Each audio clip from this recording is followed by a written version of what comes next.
So paano nga ba ako nagsimula? Simple lang, work sa gabi, apply naman sa umaga para kahit pa paano may sahod ka pa rin. Kaya kung may trabaho ka pa ngayon, pasukan mo muna, huwag ka muna mag-resign. Sayang naman kasi yung kita. Tsaka di ka pa sigurado sa pag-a-apply mo kung matatanggap ka kaagad, di ba? Kailangan mo lang talaga magtiyaga. Hindi madali mag-apply lalo na kung puyat ka. Grabe yung antok.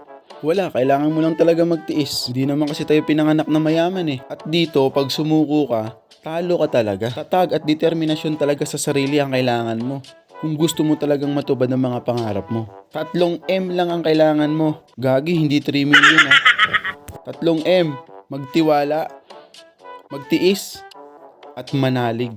Pag meron ka nun, ay panalo ka na. Sama pa ako 20 nun. Hindi, seryoso, pero dapat talaga masipag kang maglakad-lakad. Masipag ka rin magtanong-tanong. Kasi hindi madali ang pupuntahan mo. Hindi mo alam yung lugar na pupuntahan mo eh. Kumbaga talagang nakikipagsapalaran ka. Kaya dapat lagi kang magbaon ng pasensya. Kaya sa totoo lang, proud ako sa mga taong nag-a-apply. Kasi sa kanila mo makikita yung tunay na respeto at pakikisama. Kung bakit? Kasi hindi sila magkakakilala. Pero bukas makalawa, ay magkaibigan na sila. Kanila mo talaga makikita na pag umalis sila ng bahay, hindi lang pera ang baon nila. Baon nila ang pasensya, respeto, at paano sila makisama. Kaya kung nangangamba ka sa iyong pag-a-apply dahil di mo alam kung sino yung pagtatanungan mo, gagi yung mga kasamang mong nag-a-apply, siya rin ang makakatulong sa'yo. Diyan papasok yung pagtutulungan ninyo. Kasi kukunin mo yung contact para makapag-update kayo sa isa't isa. Ay, sana all. Pero seryoso, yun talaga yung nangyayari. Hindi naman kasi kayo magkapit-bahay para katok lang ng pinto. Uy, kumusta yung apply natin? Ano, pasado ba? Ano, kumusta lagay natin? Siyempre, mangyayari na yun using Facebook, Messenger, or may group chat kayo para ma-update kung ano na yung lagay sa pag-a-apply ninyo. So, ayun na nga.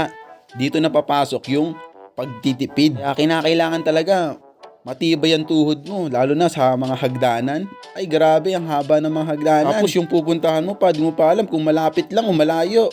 Ay, kailangan talaga matibay ang tuhod mo. Siyempre, sa paglalakad mo, magugutom ka. Hindi ka naman pwede kumain dyan sa mga mamahaling restaurant. Tama na yung sa mga turo-turo lang. Gutom talaga ang abot mo kapag nagbabudget ka lang.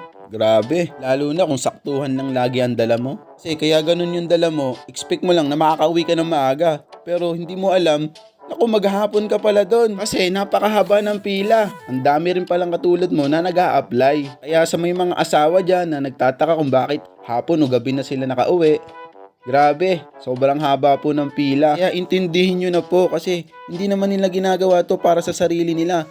Para to sa buong pamilya. Diba? Sino bang may gusto magpakahirap? Lakad, pawis, gutom. Yan yung mga nararanasan nila. Kaya ikaw, nakaka-proud ka.